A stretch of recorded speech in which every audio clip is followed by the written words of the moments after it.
Realme 12 Pro 5G মোবাইলটা finally launch করে গেছে এবং এই ফোনে আমরা বেশ ভালো কোয়ালিটির ক্যামেরা পাচ্ছি, একদম ফ্ল্যাগশিপ লেভেলের ক্যামেরা বলা যেতে পারে এই মোবাইলে আমরা পাচ্ছি। এই ফোনে আমরা দারুণ একটা ডিসপ্লে পাচ্ছি, পারফরমেন্সও বেশ ভালো থাকছে এই মোবাইলে, মানে বেশ ভালো গেমিং করতে পারবে তোমরা এই মোবাইলের সাথে, মাল্টিটাস্কিংও যথেষ্টই ভালো হবে এবং অনেক ভালো ভালো ফিচার স্পেসিফিকেশান আমরা পেয়ে যাচ্ছি এই মোবাইলে। তো এই মোবাইলে আমরা কি ফিচার স্পেসিফিকেশান পাচ্ছি, মোবাইলটার দাম কত, মোবাইলটা কেমন হবে তোমাদের জন্য, সেই সমস্ত ব্যাপারে বিস্তারিত জানতে হলে ভিডিওটা শেষ পর্যন্ত দেখো, অনেক কিছুই জানতে পারবে তোমরা এই মোবাইলের ব্যাপারে। তো শুরু করা যাক আজকের ভিডিও। হ্যালো ফ্রেন্ডস, আমি আনন্দ আর তোমরা দেখছো লিমিটলেস আনন্দ চ্যানেল। এখনো পর্যন্ত চ্যানেলটাকে সাবস্ক্রাইব করোনি ভাই, কি করছো? ঝটপট সাবস্ক্রাইব করে দাও। তো আমরা জেনে নিই আমরা এই মোবাইলে কি ফিচার স্পেসিফিকেশান পাচ্ছি। তো এই মোবাইলে আমরা পেয়ে যাচ্ছি 6.7 ইঞ্চি full HD plus curved AMOLED punch hole display.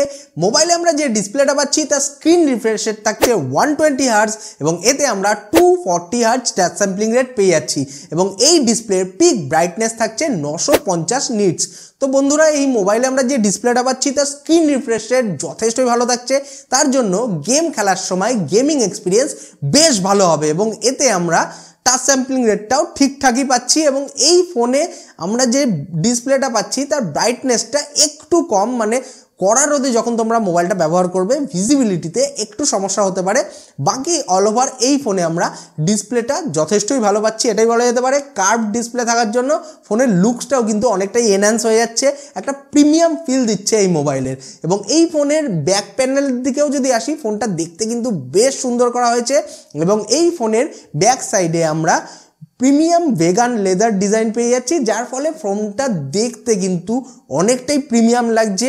বাজেটের দিক থেকে দেখতে গেলে এই ফোনটা মিড রেঞ্জের ফোন হওয়া সত্ত্বেও এটাকে কিন্তু একটা ফ্ল্যাগশিপ ফোন দেখে মনে হচ্ছে, মানে হাতে যখন তোমরা মোবাইলটা নিয়ে ইউজ করবে দেখে মনে হবে অনেক প্রিমিয়াম মোবাইল তোমরা ইউজ করছো। এই মোবাইলে আমরা পেয়ে যাচ্ছি IP65 স্প্ল্যাশ প্রুফ ডিজাইন। মোবাইলটার ওজন হচ্ছে 190 গ্রাম এবং এর থিকনেস হচ্ছে 8.75 মিলিমিটার। এই ফোনে আমরা একদম লেটেস্ট অ্যান্ড্রয়েড ভার্সন অ্যান্ড্রয়েড 14 পাচ্ছি Realme UI 5 ইউজার ইন্টারফেসের সাথে, মানে এখানে আমরা ইউজার ইন্টারফেসটাও কিন্তু একদমই লেটেস্ট পাচ্ছি, যার ফলে তোমাদের ইউজার এক্সপিরিয়েন্সটা কিন্তু বেশ ভালো হবে এই মোবাইলের সাথে। চলে আসি সোজা এই ফোনে সিকিউরিটির দিকে। সিকিউরিটির দিক থেকে দেখতে গেলে এই ফোনে আমরা পেয়ে যাচ্ছি ইন ডিসপ্লে ফিঙ্গারপ্রিন্ট সেন্সার এবং ফেস আনলকের ফেসিলিটি। এবার আমরা জেনে নিই এই ফোনে আমরা ব্যাটারি কী পাচ্ছি। তো এই মোবাইলে আমরা পেয়ে যাচ্ছি 5000 mAh jumbo battery 67 watt fast charging সাপোর্টের সাথে। মোবাইলে আমরা যে চার্জিং কানেক্টর পাচ্ছি সেটা USB Type-C এবং এই ফোনে আমরা 3.5mm হেডফোন পোর্ট পাচ্ছি না, এতে Type-C হেডফোন পোর্টই থাকছে। আর এই মোবাইলের বক্সে আমরা 67 ওয়াট চার্জার ফ্রি পাচ্ছি, এটা আমার পার্সোনালি ভালো লাগলো। এখন বেশিরভাগ কোম্পানি আমাদের চার্জার প্রোভাইড করে না, সেখানে অল্প দামের ফোন হওয়া সত্ত্বেও, মানে মিড রেঞ্জের একটা মোবাইল হওয়া সত্ত্বেও এতে কিন্তু আমরা চার্জারটা ফ্রি পাচ্ছি এবং 67 ওয়াটের চার্জার থাকছে বক্সে। এবং সাউন্ড কোয়ালিটির দিকে যদি আসি, এই ফোনের সাউন্ড কোয়ালিটিও কিন্তু আমরা বেশ ভালো পাচ্ছি, এটাই বলা যেতে পারে, কারণ এই ফোনে থাকছে ডুয়াল স্পিকার ডলবি অ্যাটমসের সাপোর্টের সাথে। মোবাইলটা আপাতত দুটো কালার ভেরিয়েশনে লঞ্চ করেছে, সাবমেরিন ব্লু এবং নেভিগেটর বিজ। কোন কালার ভেরিয়েশনটা তোমাদের সব থেকে বেশি ভালো লাগছে অতি অবশ্যই আমাকে কমেন্ট করে জানাতে ভুলো না। এবার আমরা সোজা চলে আসি এই ফোনের ক্যামেরার দিকে, জেনে নিই এই মোবাইলে আমরা ক্যামেরা কি পাচ্ছি। তো এই মোবাইলের রেয়ার সাইডে আমরা পেয়ে যাচ্ছি 50 মেগাপিক্সেলের ট্রিপল ক্যামেরা। প্রাইমারি যে লেন্সটা থাকছে সেটা 50 মেগাপিক্সেলের, যার অ্যাপারচার হচ্ছে f1.8 এবং এতে আমরা সোনি IMX882 সেন্সার পাচ্ছি, মানে এটা একটা ফ্ল্যাগশিপ লেভেলের সেন্সার। তাই এই ফোনের মাধ্যমে তোমরা যখন ছবি তুলবে, ভিডিও তুলবে, কোয়ালিটিটা কিন্তু যথেষ্টই ভালো পাবে, বেশ ভালো আউটপুট পাবে তোমরা ছবি ভিডিওর। এবং এটা একটা OIS লেন্স, মানে অপটিক্যাল ইমেজ স্টেবিলাইজেশন লেন্স, তার জন্য তোমরা যখন ছবি ভিডিও তুলবে শেক হওয়ার প্রবণতাও অনেকটাই কম থাকবে, যথেষ্টই স্টেবিলাইজ ফুটেজ পাবে তোমরা এই মোবাইলের মাধ্যমে। এবং এর পরের দুটো লেন্সও কিন্তু বেশ ভালো দেওয়া হয়েছে এই মোবাইলে, মানে এলি লেন্স দেওয়া হয়নি, বেশ ভালো কোয়ালিটির লেন্সই দেওয়া হয়েছে। মানে এরপরে আমরা পেয়ে যাচ্ছি একটা 8 মেগাপিক্সেলের আলট্রা ওয়াইড অ্যাঙ্গেল লেন্স, যার ম্যাক্সিমাম ভিউইং অ্যাঙ্গেল হচ্ছে 112 ডিগ্রি। আর তারপরে আমরা পেয়ে যাচ্ছি একটা 32 মেগাপিক্সেলের টেলিফটো লেন্স, যাতে থাকছে সোনি IMX709 সেন্সার। মানে আমরা এই ফোনের রিয়ার ক্যামেরার সেকশনটা কিন্তু বেশ ভালো পাচ্ছি, সেন্সারগুলোও বেশ ভালো থাকছে, তার জন্য তোমরা ছবি তুলবে, যখন ভিডিও তুলবে যথেষ্ট ভালো আউটপুট পাবে। এই মোবাইলের রিয়ার ক্যামেরার মাধ্যমে তোমরা 4K তে ভিডিও শ্যুট করতে পারবে 30 ফ্রেম পার সেকেন্ডে। এবার সোজা চলে আসি এই ফোনের ফ্রন্ট ক্যামেরার দিকে। ফ্রন্ট ক্যামেরাটাও মোটামুটি আমরা ঠিকঠাকই পাচ্ছি এই মোবাইলে, এটাই বলা যেতে পারে। এই মোবাইলের ফ্রন্টে থাকছে 16 মেগাপিক্সেলের সেলফি ক্যামেরা, যার অ্যাপারচার হচ্ছে f2.4। এই ফোনের ফ্রন্ট ক্যামেরার মাধ্যমে তোমরা ফুল এইচডিতে ভিডিও শ্যুট করতে পারবে 30 ফ্রেম পার সেকেন্ডে।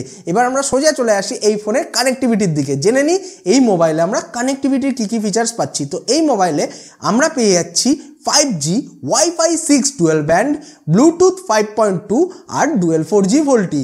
এবার আমরা জেনে নিই মোবাইলটার পারফরমেন্স কেমন, মানে এতে আমরা প্রসেসর কি পাচ্ছি। তো এই ফোনে আমরা পেয়ে যাচ্ছি কোয়ালকম স্ন্যাপড্রাগন 6 Gen 1 প্রসেসর।